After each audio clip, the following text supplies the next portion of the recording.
Добро вечер, почитувани, уште еднаш од мене, Јадранка Костова. Вие го следите отвореното студио на 1 ТВ. Во изминативе 2 недели и на нашава телевизија, но и на други телевизии, мислам дека најзастапени се дебатите за претседателските избори, за изборните кампањи. Но оваа кампања е интересна по повеќе елементи или моменти, па и јас не можев да одолеам вечерва. Имам тројца пиар експерти со кои ќе дебатираме или анализираме одредени сегменти од досегашната кампања во изминативе 2 недели. Да ги представам: Никола Спасов од агенцијата Рейтинг, Анџелка Пеева Лауренчиќ од Имидж PR и Петар Арсовски од Креатива. Она што мене посебно ме инспирираше е сакам да го анализираме периодот во кој законот официјално ја дозволува изборната кампања. Значи, таа трае 20 дена. Сега, Спасов, пошто вашата агенција прави истражување на рейтинзите на кандидатите пред почнување на изборите, па потоа и слично, љубопитна сум што во овие 20 дена може да се промени во рейтинзите на кандидатите. Какви се вашите искуства од порано? Углавном, по некои статистички, да речеме, анализи, односно историја на избори или историја на кампањи, кампањите менуваат меѓу 3 до 5-6% од прилика од гласачкото тело во тој изборен период, односно во периодот дека трае кампањата. Во зборам во некои порегуларни кампањи, освен ако не се случи нешто драматично, да речеме... Ако не се полнат кутии. Не само тоа, зборам дека ако не се случи да откривање некој масовен корупцијски скандал или некоја многу голема афера, која што може сериозно да го помести гласачкото тело. Во главном во оние, да речеме, стандардни услови на кампањи, промените се прават толку. И оние бројки на неопределени гласачи што некогаш ги гледаме во анкетите, никогаш не се вистински толку високи. 30% си као нели неопределени, да. И сите партии тука имаат голема надеж со големи проценти. Тоа не е точно. Значи никогаш тоа се луѓе кои што се неопределени, најголем дел од тие луѓе и не гласаат после тоа на изборите. Ние имаме некои анализи кои што нормално со кои што ги дефинираме или уште попрецизно ги таргетираме на определените. Ќе ви кажам конкретно за оваа кампања пред почетокот некаде околу месец и пол. Нашата проценка беше дека нема повеќе од 80.000 граѓани кои што ќе се определат дополнително во самата кампања и во рамки на тие 80.000 може да се поместува, да речеме, до плюс минус 20 до 30.000 гласачи на едната или другата страна, што се некаде горе до околу 3% од 1 милион излезени гласачи. Значи не станува воопшто збор за толку големо гласачко тело на неопределени, кои што баш во изборната кампања може да се случат. Да се сменат. Но она што е битно е дека секогаш има огромен корпус на гласови кои што не гласа или абстинира. И во даден момент кога се прави голема политичка промена, тогаш тие може да излезат многу повеќе. И тоа се случи на пример во 2016 година. Во 2016 година излегоа дополнително 40 до 50.000 гласа што никогаш на претходните избори ние ги немавме видено. И тогаш не станува збор за редовни гласачи неопределени, го станува збор за оние кои што некогаш излегуваат кога вистински има голема политичка мобилизација, се прави сериозна промена како што беше. Сега гледате таква некаква Сега нема такво нешто. Сега нема такво нешто, ни од близку, нема ни таква атмосфера, нити пак кампањата е толку динамична, нити пак е па украйна линија толку значајна, бидејќи седете дека ние прв пат после 2004 имаме самостојни претседателски избори, кои сами по себе секогаш се и помалку интересни и помалку привлекуваат внимание кај гласачите. Така, Анџелка, на истото прашање. Ние порано имавме едно друго законско решение, 40 дена беше кампањата, сега е 20. Зошто законодавецот одлучи така? За да не се трошат пари премногу и енергија и да не се окупира јавноста со изборите предолго време.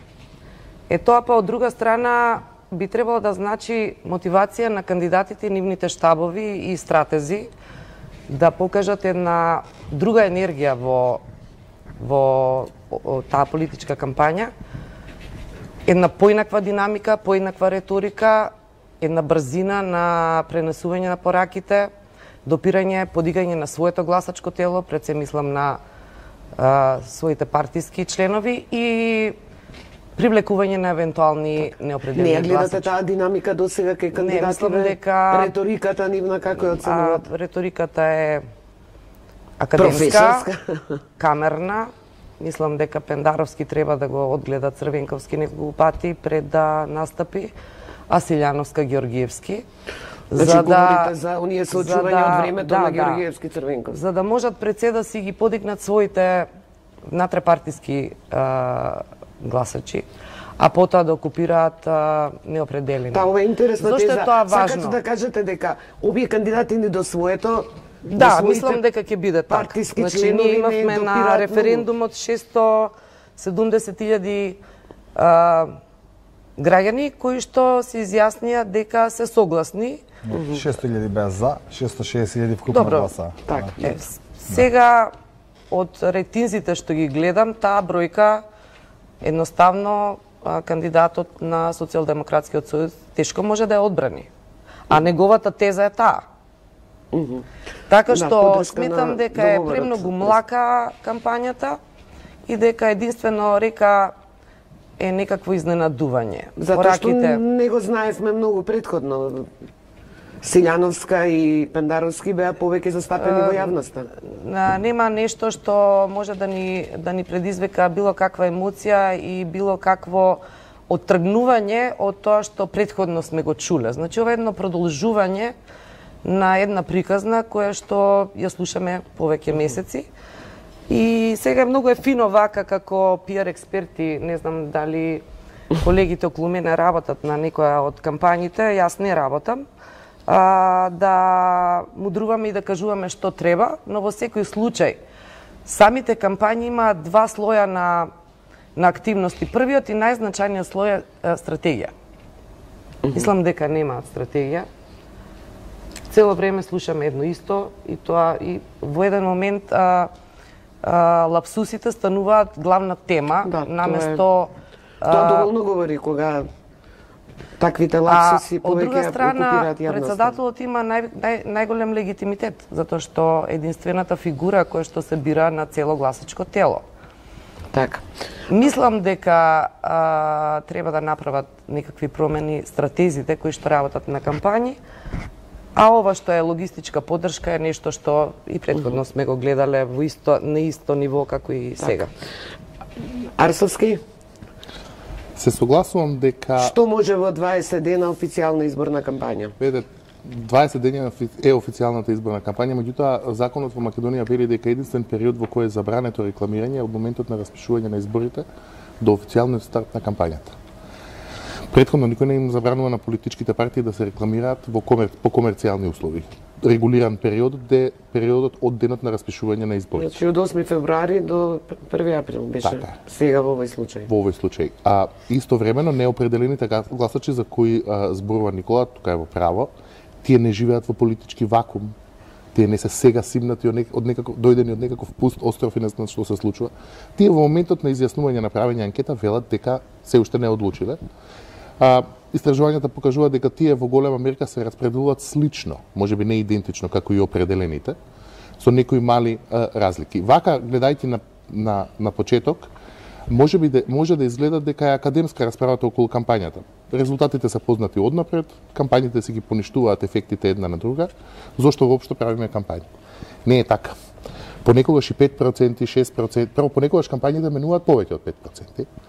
Второ, и 5% понекогаш може да значат разлика помеѓу победа и пораз. Например, погледнете ги последните председателски избори, скоро сите анкети и анализи покажуваат дека Хилари сигурно ќе добие, па доби Трамп. Да, ама она доби повеќе милиони гласови, популарни гласови, така е. Моделот на избори американски е така тој. Е.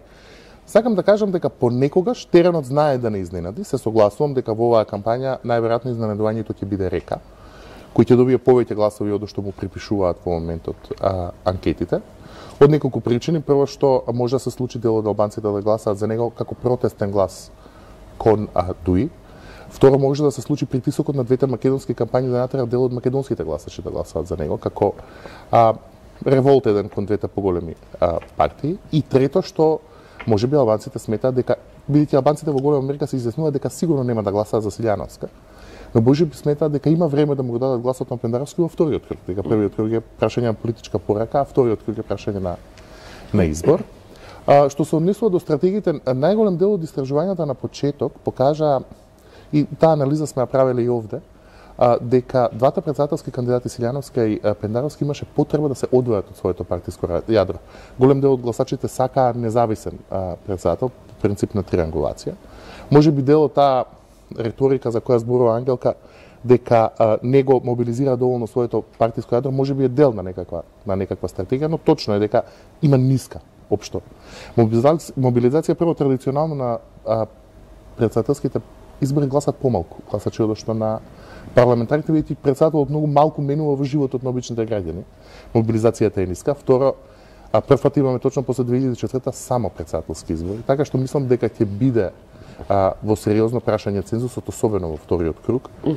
Особено ако гласачите помислат дека работата е завршена веќе во првиот. Но еве да видиме, знаете како ние се видовме пред 2 недели, веќе полот од кампањата помина. Така. За недела дена е првиот круг. Иста беше оценката и на 1 април, кога се дискутираше околу стартот. Едноставно не гледаме друга реторика, ништо ново не гледаме. Так. Го гледаме тоа што го гледавме и претходно. Тоа не е вообичаено за тоа не е кампања. Бил од вработените овде ми спомена, вика како да нема избори, исто други луѓе кои збори. Премногу академски мирно. А тоа не го заслужува ниту моментот во кој што се наоѓаме, ниту функцијата за која што зборуваме. Ние ми се чини дека и премногу ја омаловажуваме позицијата на председателот. Навистина нема големи ингеренции согласно уставот. Ама видовме што може председателот да направи последниве 3 години. Може да биде сериозен мотиватор и на да закочи одредени процеси. Да закочи одредени, но јас повеќе би зборела за оној другиот сегмент, да мотивира одредени процеси. Значи не може цела кампања да се сведе на 2 работи, името за или против НАТО, ЕУ, правда во Македонија или за Македонија. Има и други прашања кои што Да, баш би сакала да ги анализираме. Кој елемент најмногу може да влијае за гласачи плюс. Нели ние имаме она што би се рекло партиски нефикс, каков и да е кандидатот, најголем дел си гласаат.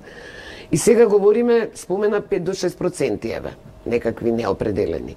Што влијае на нив? Значи имаме, ајде да почнам вака, кандидатите имаат програма.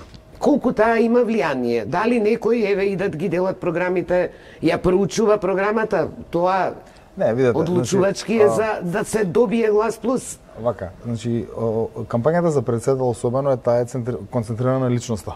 Значи се дефинира имиджот на личноста. Која е личноста за која што ќе гласам и колку јас се поистоветувам со таа личност и со неговите вредности, пораки и така натаму. Па програма, меѓутоа тоа е второстепено. Колку верувам дека таа личност ќе ме представува мене или колку јас верувам дека таа ќе остане на ветувањата и ќе ги задржи ветувањата кои што ги кажува. Значи, треба да се изгради личност од доверба, независна личност, силна личност, која што може да го спроведе она и која што има способности на лидер. Значи, тоа се некои 4 карактеристики кои што и во истражувањата и генерално се прикажуваат кога сакате да изградите имидж на председател и на некој кој што треба да води институција од таква моќ, а е зависно од еден човек. Кога не бираме група, како влада, него бираме председател. И колку во овие 2 недели кандидатите тројца ги задоволија овие стандарди што ги споменуваш? Не би рекол доволно. Не би рекол доволно. Прво мислам дека со исклучок на река кој што, да бидам искрен, не можам толку многу да го следам, бидејќи сепак албанскиот блог го следам преку некои пресклипинзи, ама не и вака во живо како македонскиот. Би рекол дека и Стево Пендаровски и особено Гордана Силјановска повеќе горе не успеа да се одлепат од иако и двајцата на почетокот во истражувањата ги надминуваа рейтинзите на политичките партии кои ги поддржуваат ВМРО и СДСМ. И мислам дека и двајцата не успеа во кампањата доволно да се извлечат од партиското јадро, да се наметнат како по-независни во. И тука мислам дека во голема мера не може да се наметнат кога се на конкурс партиски. Мислам дека со реторика, со малку по лидерска реторика, со малку понезависна, со мала доза умерена критика кон политиките, кон излекување на некои сопствени ставови, може тоа да го направите како подобро. Што мислиш за ставот на Анџелка што кажа да се угледаат, сега го враќаме филмот на оние легендарни дуели Дуели од 90-тите. Мислам дека повеќе се, не знам, ако ја разбрав правилно, се однесува на риториката, на енергијата, на начинот на говор, во смисла Многу на малку работеле на риторика. Значи, се покажа генерално дека не ги испорачуваат како што треба порајките, веројатно кои што им ги подготвуваат. Мислам дека, ајде, ќе речам, Гордана Силјановска стварно не мислам дека е подготвена за оваа кампања. Искрено мислам, на страна што имаат потешка ситуација како ВМРО дел да нешто да штитат, дел да бранат, дел правда, дел еу, дел не еу. Дека на Гордана и текнала Силјановска да оди на јога, со Гога на јога. Мене тоа ми делува дека изборниот штаб не сум сигурен дали не како тој пиар аспект ви изгледа тоа. Еве тоа повеќе се залепи кај видете само да завршам. Гледачите или граѓаните. Не е сега прашање дали не текнало или некој друг му текнало, прашање каков ефект имало тоа. Делумно кандидатите не можете вие целосно ги обликувате како сакат. Че имаат своја индивидуа, имаат некои свои верувања, имаат свои карактеристики кои што вие како стратег можете да им ги моделирате во одредена насока, меѓутоа не целосно ги преправите. Значи, ако она веројатно правила јога претходно, веројатно го прецениле дека тоа можеби е една од добрите особини која што треба да се истакне, или ако не било дека треба да се не прикажува, меѓутоа ние што збориме, ние збориме за јога. Ние збориме за јога рок н рол. Значи, се работи за претседателски избори, за првата фигура во државата од која што нема ми биде срам да кажам, еве ова е мојата претседателка или претседател. Значи тоа не може да се сведе на јога и на мислите дека штети затоа што и други претседателски кандидати во демократија зошто да покажете дека сте сестра, да речем. Треба да развијат една посериозна риторика и да испорачаат посериозни пораки кон гласачкото тело. Тоа. Значи имаат програми сите тројца. Мислам дека Пендаровски има посериозна програма од Силјановска. Силјановска дозволува да и се залепат некакви ТВ видеопарчиња кои што едноставно не се соодветни на незината личност. Значи штабовите малце нека водат сметка и за профилите на луѓето кои што се кандидирани за претседатели. На крајот од денот се разбира дека стратезите, штабовите имаат право да наметнат стил на комуникација, но немаат право да го окупираат нивниот личен идентитет. Тоа им се случува.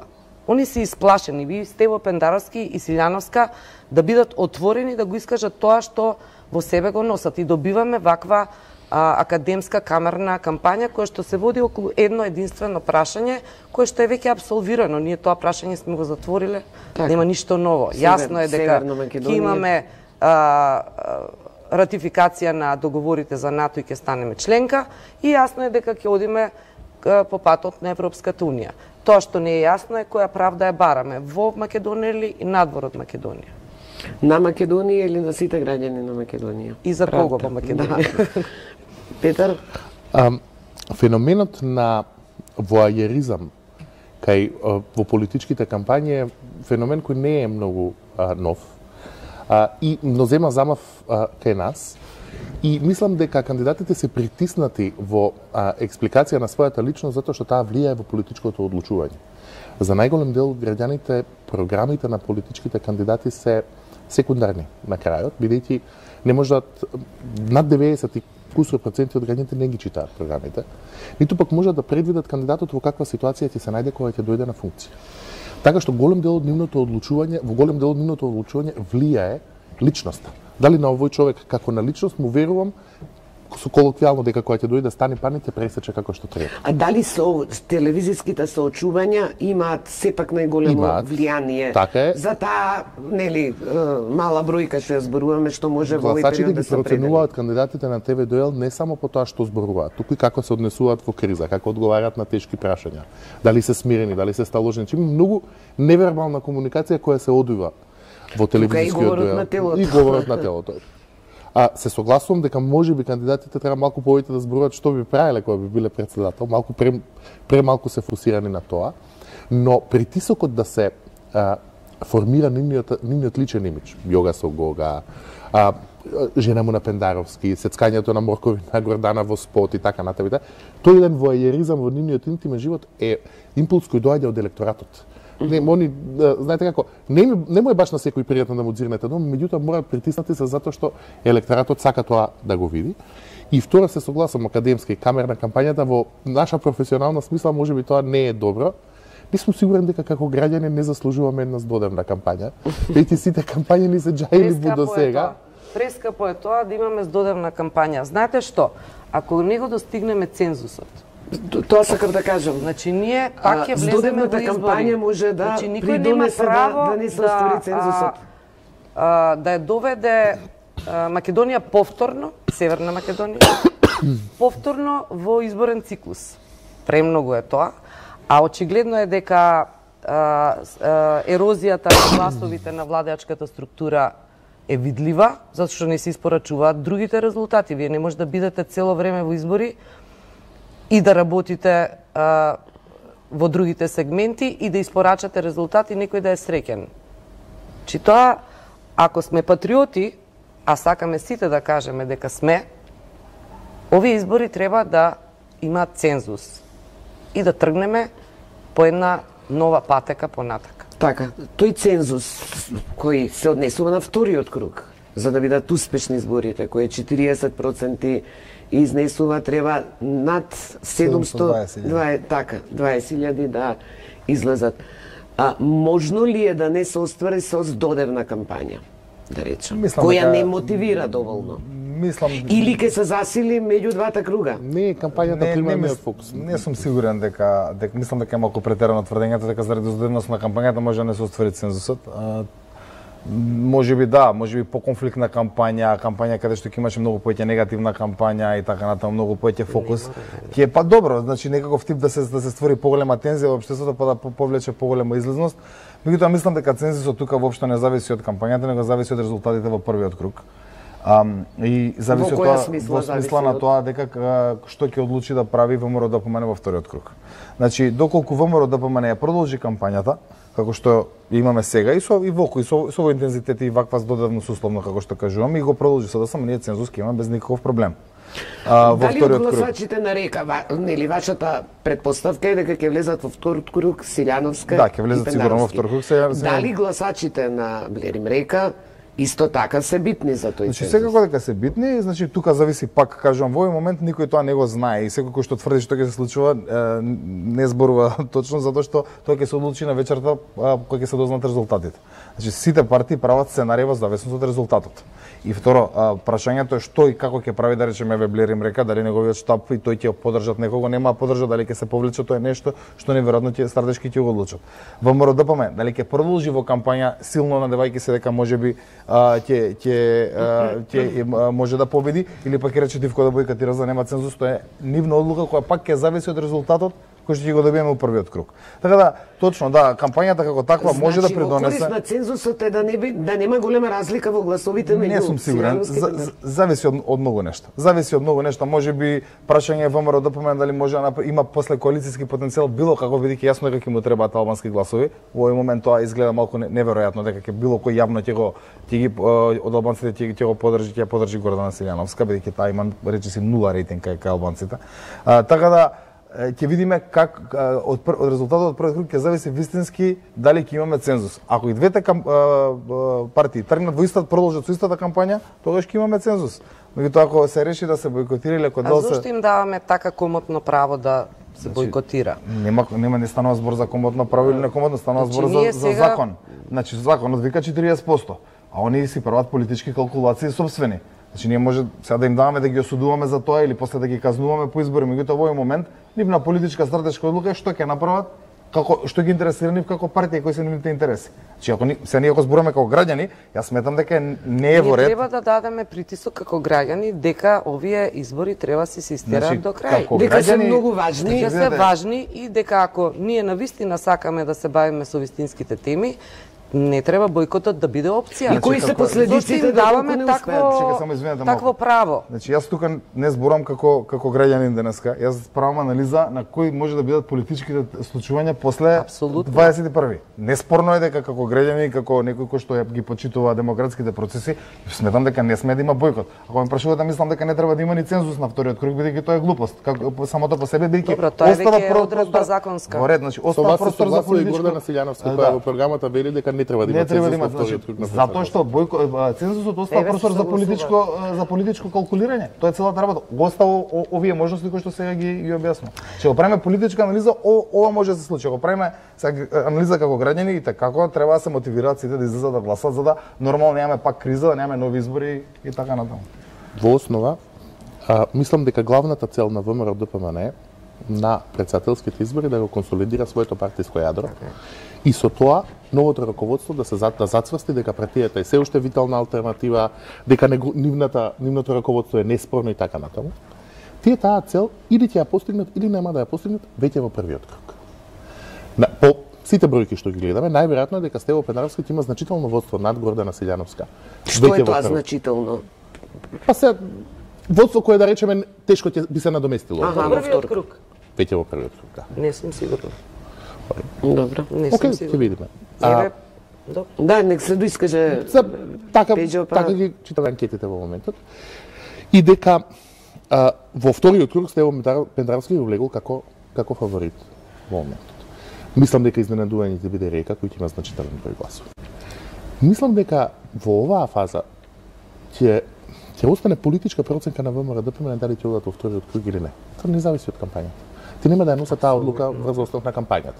Тие ќе одлучат дали одат на вториот круг со веќе предодреден резултат, и ако голем дел од граѓаните почувствуваат дека резултатот е предодреден во вториот круг, дури активен повик на раководството на ВМРО ДПМН да излезат и да гласат може да не биде многу ефикасен. Затоа прашав дали доколку бидат поблиску со бројот на гласови Пендаровски и Силјановска, тоа ќе биде мотив за излезност во вториот круг. Разликата менува дали ВМРО ДПМН ќе влезе или нема да влезе во вториот круг. Еве зошто така мислам.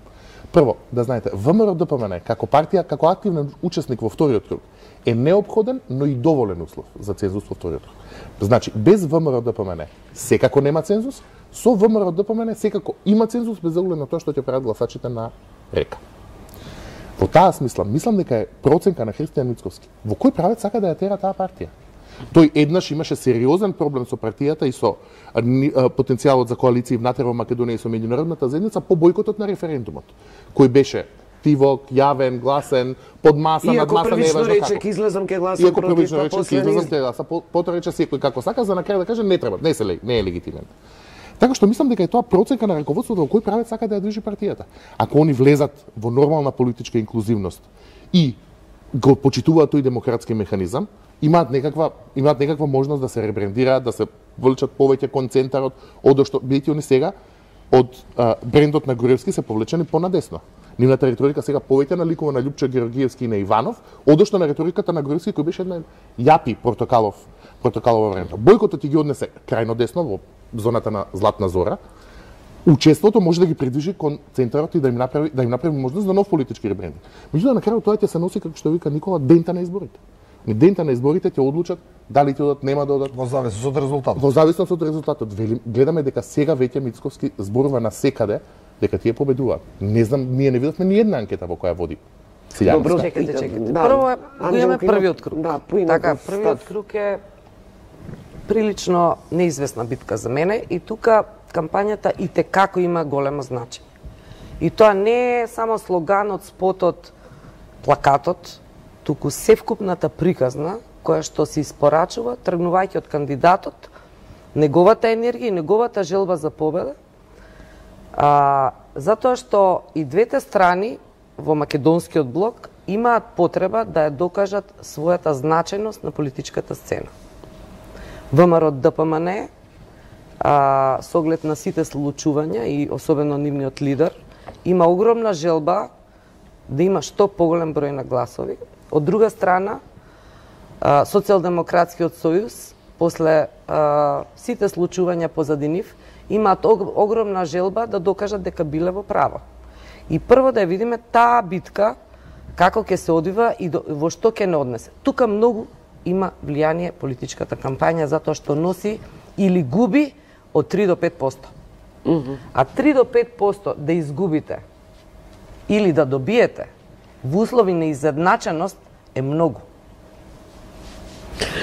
Јас би сакала... Што би советувала, доколку еве работите со некој од кандидатите, што би им советувала еве на трите изборни штаба, како пиар експерт? На Река би му советувала да продолжи како и до сега, едноставно, со една фина, како да кажам, разбирлива порака кон своето гласачко тело, иако мислам дека во себе таа порака носи една двосмисленост која што повикува и на нешто сосема друго, што тие си го разбираат и реагираат на тоа, затоа што 11% сепак и не е лоша бројка, особено ако имаме во предвид кој го кандидира и за каков кандидат зборуваме. Река не беше познат на јавноста. Но бројот на гласовите на Река ќе биде удар за Дуи, например, доколку биде на Силјановска да го покаже својот личен идентитет од една страна, од друга страна да не се врзува исклучиво за таа тема која што е изгубена тема. Че ние може... И јас не сум среќна со тоа. И јас не сакам ние да сме Северна Македонија, би сакала да сме Македонија. Но едноставно тоа не е можно. И сега вие да се окупирате цело време со едно прашање кое што е веќе затворено, е илузија. Би ја советувала да излезе од тоа и да покаже малку повеќе личен идентитет, затоа што таа во основа и не е кандидат кој доаѓа од десната страна. Таа беше министер од либералите. Кога вие бевте во либерална партија? Да. Значи, ние сме биле, Гордана Силјановска била и во првата политичка партија која излезе од Сојузот на младите. Социјалистичка млада демократска странка. Така. И тогаш нејзиниот дел од програмата беше наречен за Трета Југославија. Сега ние имаме во тоа време. Во тоа време. Значи, сме заборавиле некој од нас памтиме малку подолго. И на Стево Пендаровски да додаде повеќе енергија во својот настап, повеќе шар, како што реков, да одгледа нешто што порано било препознатливо за претседателските кандидати на Социјалдемократскиот сојуз и да се обиде да излезе од тоа што значи шина. Нешто на кое што веќе не реагираме. НАТО, ЕУ, реформи, тоа се зборови како вода, леп, млеко. Не предизвикуваат никаква емоција кај гласачкото тело. Ми беше гостин Љубомир Фрчковски. Тој му забележа на Пендаровски, потребна е поголема самоувереност, дека се правдал за договорот од Преспа и сето тоа делува, помалку... Не треба... со поголема самоувереност дека постигнате поголемо лидерство, зашто тој треба да ја води државата утре. Тој и кај Гордана Силјановска. Не можете толку да бидете млаки и да бидете фини. Вие треба водите држава.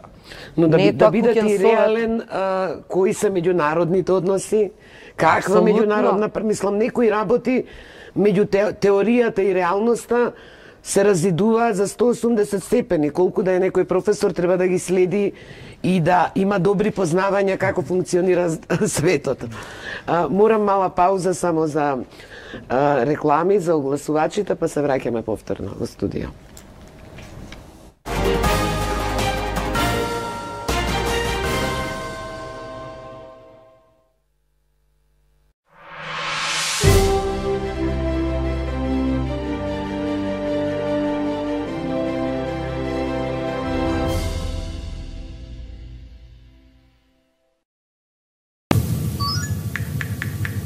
Зарем некој би посакал ваков роден ден?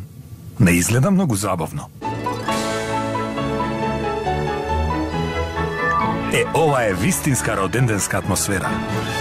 Направете го вашиот дом паметен со Smart Home. Користете технологијата за добро. Вода која доаѓа од 400 метри длабочина. Недопрена, чиста, природно газирана вода. од срцето на Пелистар. Вода од која единствено е одземен природниот јаглероден диоксид. Негазирана вода безпрекорно заштитена од азотната обвивка. Звук кој значи прв контакт со надворешниот свет и околината. Оној добро познат звук. Звукот на Пелистарка. Со правилна програма, поддршка од околината и желба за успех, ниту еден сон не е неостварлив. New Me е за жени со свесен стил на живење во денешниот модерен свет, каде природната иновација и убав дизајн одат рака под рака. New Me е концепт кој ги менува животите на жените и нивната перцепција за невозможното. Среќна, здрава, задоволна. New Me, биди најдобрата верзија од себе.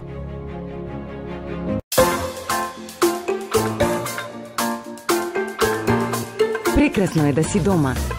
Влези во собствен дом со стамбениот кредит на Halkbank. Можност за кредит со животно осигурување, 1 година гратис полица за осигурување на имот, намалено учество од 15%, фиксна каматна ставка за првите 5 години и рок на отплата до 30 години. Halkbank. Важни се луѓето.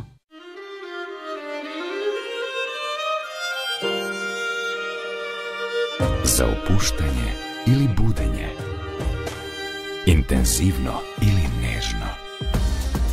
Што доколку тајната е во спојот на сочни праски, моќен црн чај и ароматичен цвет на хибискус во неочекувана вкусна фузија. Фјусти открија својата фузија.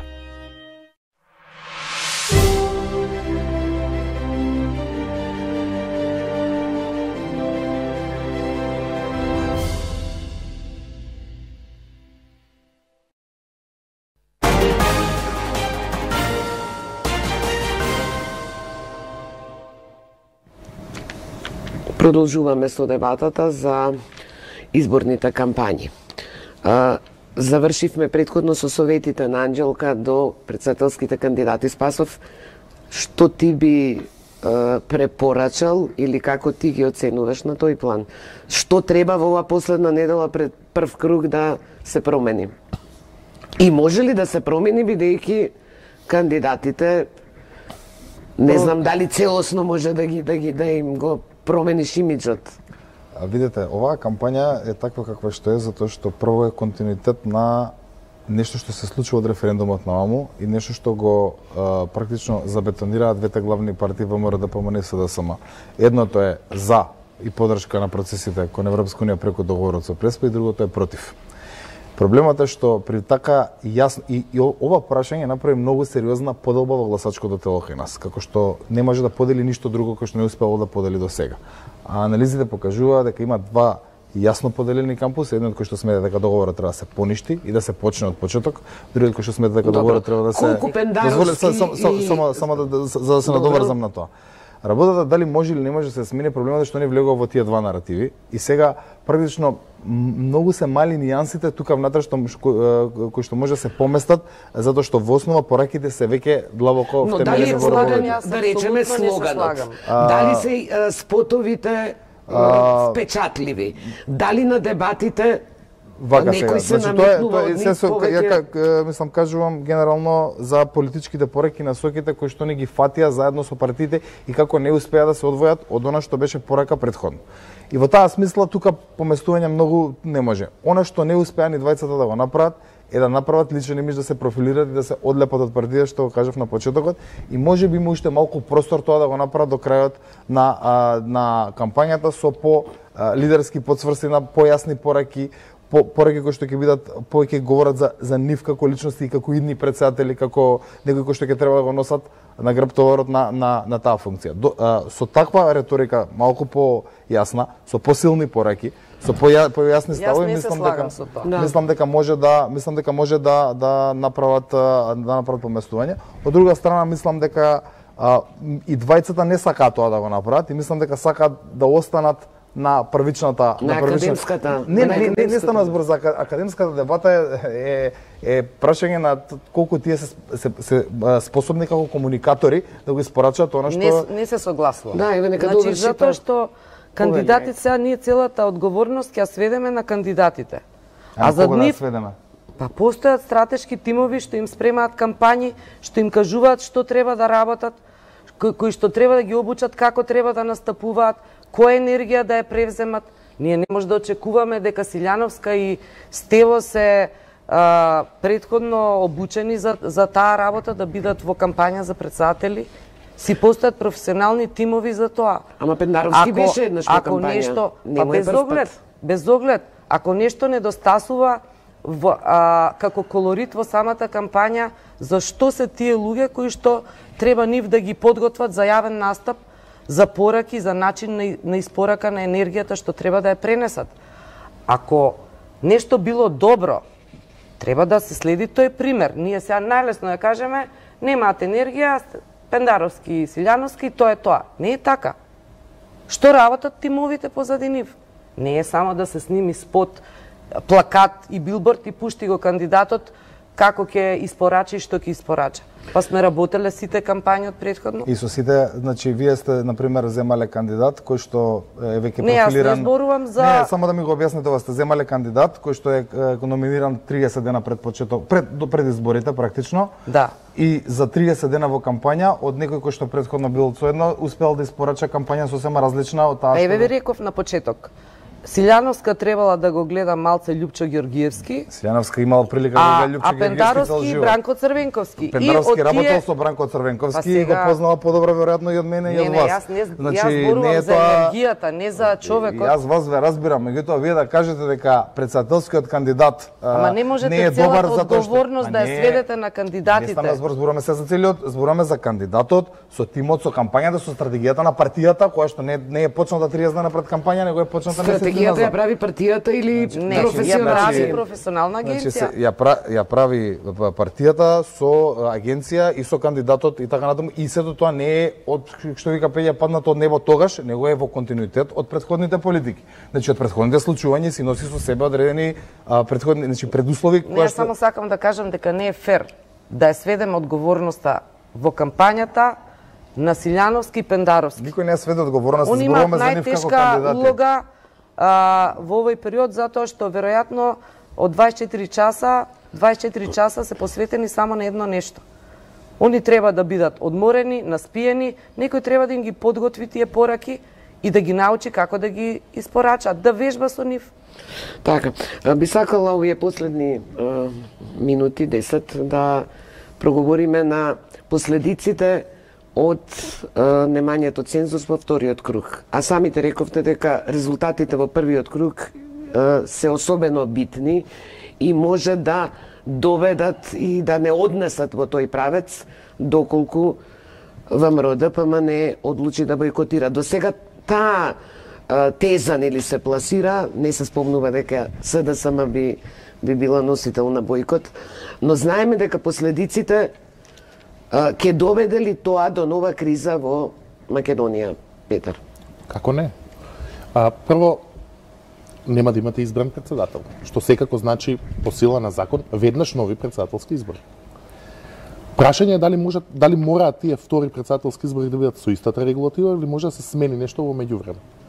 Веднаш стапуваат на сила меѓупартиските преговори повторно за 80 пратеника за да се евентуално најмалата интервенција во изборот во системот како го избираме председател да се намали цензусот во вториот круг.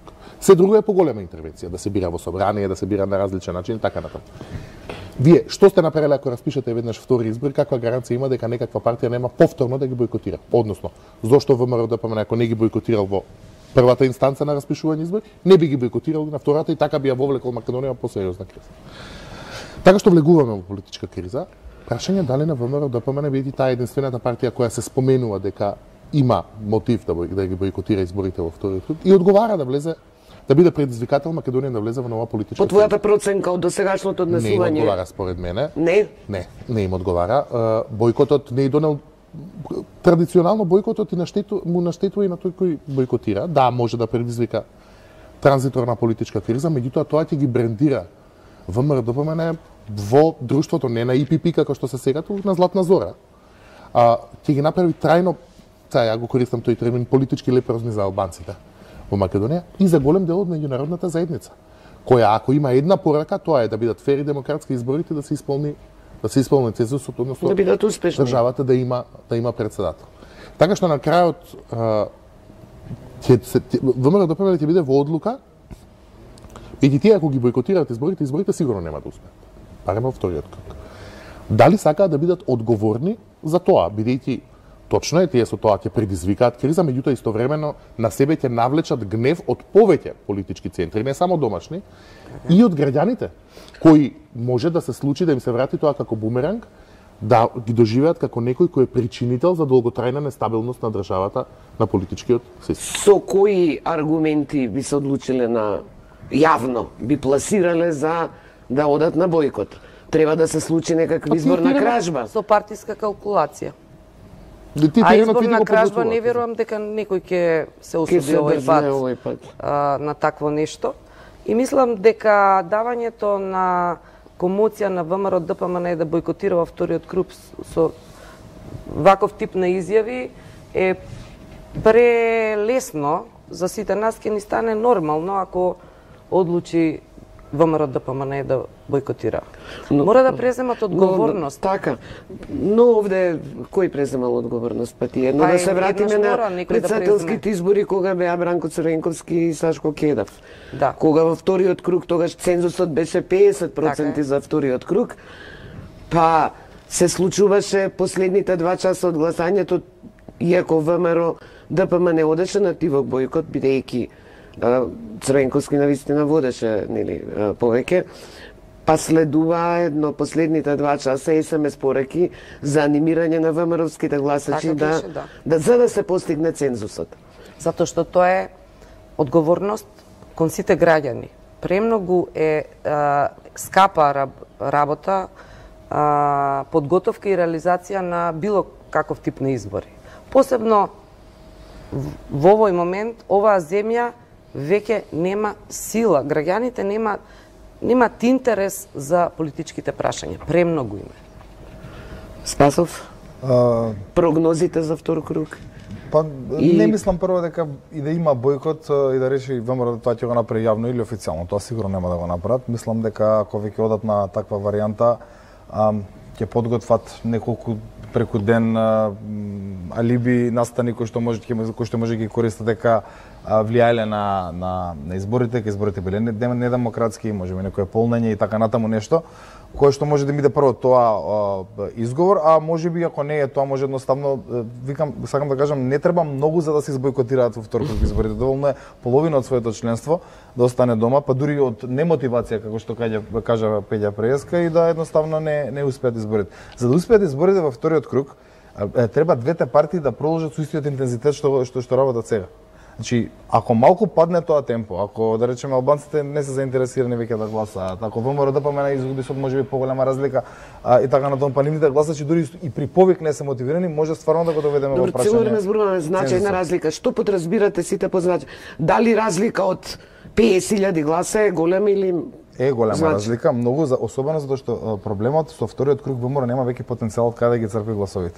Јас не се слагам дека 50.000 е голема разлика. СДСМ е голема разлика, со 50.000 гласа разлика, а недостижна е разликата во вториот круг од страна на кандидатот на ВМРО-ДПМНЕ. Има други теми кои што можат да ги допрати да... Нема други теми, ви гарантирам дека нема ни глас повеќе. Па така ви кажам, затоа што единствено кој што може да гласови, кој што во вториот круг може да ги добијат се албанските гласови, а кај албанските гласови Гордан Силјановска не може да освои ни 50.000 гласа. Од услов ако ги анимираат сите македонски гласови. Како? А мислам дека нема да ги анимираат и ќе остане резерва која што можда ќе може да се повлечат. Не. Многу е мала. Тоа може да има некои што биле неопределени, па кои што нагло сега во таа кампања од само 10 дена, бидејќи тука има и Великден и чуда, може дополнително се мотивираат па да излезат. Тоа е многу малку веројатно и не се случува и не е пракса, така што генерално вториот круг секогаш го повторува првиот круг плюс албанските гласови кои што треба да се редистрибуираат. Освен кога ВМРО-ДПМНЕ не изненади. Вториот круг. Сега тоа нема да се случи. Да, тогаш 90-та, апсолутно имаше еден настан. Постои таква можност. Значи јас не би отишла во тоа да ги демотивирам партиите дека не постои можност за промена на тоа што го имаме сега. Апсолутно дека постои. Апсолутно постои можност за промена меѓу двата круга. Од многу причини. од контекстот регионален, од контекстот натрешен, од некакви гениални комуникацијски пораки кои што може да се испорачат. Се може да се случи. Ви верувате дека со гениална комуникацијска порака за 10 дена може се натераат луѓето кои што не гласале у прв круг да излезат да гласат во втор? Инаку не би го работело ова што го работи. работи. Не, верете, само се бидам за тие 10 дена да размислам во овој контекст која би била таа порака која што може да направи таква дестабилизација на ваква првична мобилизација во прв круг, да одеднаш извади дополнителни 50.000 македонски и 60.000 гласови кои што ќе гласаат за Гордана и ќе го поразат Пендаровски, да речеме, со плюс дополнителните евентуални албански гласови кои што ќе ги има. Значи, што јас сакав да кажам, односно кажам, 50.000 гласа не се кој знае колкав број на гласови кои што не можат да се мобилизираат со одредени комуникацијски средства, пораки или контекст регионален или национален. Не е тоа нешто што не може да се случи. Ти мислиш дека дури македонските гласачи, оние што не излагаат, дека може да се стимулираат со нешто да се случи? Јас се сеќавам 90-та меѓу двата круга што во Босна се случи, во Македонија се во Босна се случи, во Македонија се рефлектираше. Не можеме ние да кажеме ништо нема да се случи, тоа е тоа, тука ќе останеме. Рековте и сами, од 3 до 5% менува кампањата.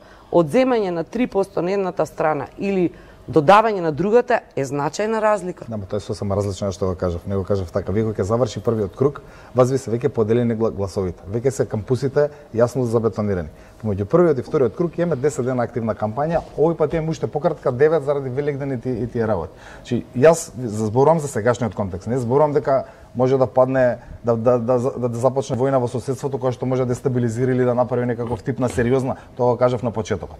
Јас зборувам за овој политички контекст сега, со вака поделени, да речам, наративи, вака поделени кампањи, како што сега... И па да не одиме у кампања до крај шо? Не, значи треба да се задржат истите гласачи да се мобилизираат повторно да излезат. Меѓутоа јас зборувам дека со 50.000 гласа предност на Стево Пендаровски или на било кој кандидат, еве и на иако за Гордана можеби Стево ќе може да се надева да албанските гласови повеќе, али на Стево Пендаровски како што зборуваме. 50.000 гласа не се недостижна предност на Стево Пендаровски во однос на сега за овие избори за вториот круг. Да. Но сметаш на македонските гласови, така? Тоа можеме сега тука јавно да си дадеме рака и после тоа да одиме некаде статистички водите да го проверим. Но не е невозможно. Ако продолжите со ваква кампања, нормално дека ќе остане како што е. Спецификата на овие избори председателски е што првиот круг ќе наликува на вторите кругови во претходните избори, бидејќи голем дел од предизборните коалиции се веќе формирани. Исклучок е река, кој треба да добие некакви протестни гласови, меѓутоа тоа се протестни гласови од албанци и од македонци, кои тешко дека во вториот круг би гласале за Силјановска. Оттаму, големи промени во сегашната поставеност на кампањата се возможни. Со политички договор не е само 91 пример, имавме и Борис Трајковски беше пример, кога водеше Тито Петковски во првиот круг, а Борис Трајковски победи во вториот круг. Стојан Андов му ги даде гласовите. Сакам да кажам дека такви Стојан Андов му ги даде на Борис Трајковски гласовите. Дека такви драматични промени се возможни со големи политички коалиции и со сериозни контингенти гласови префрлање од едниот во другиот политички камп. Што сега ги нема. Во моментот мала е веројатноста дека освен македонските гласови кои би гласале за Река, кои не можеме да ги процениме, албанците кои би гласале за Река, во вториот круг или ќе гласат за Пендаровски или ќе останат дома, така велат на анкетите.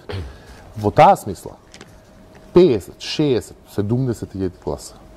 Ние кога викаме значајна разлика. Тоа е разлика која партиските кампови ќе проценат дека е тешко надоместливо во вториот круг.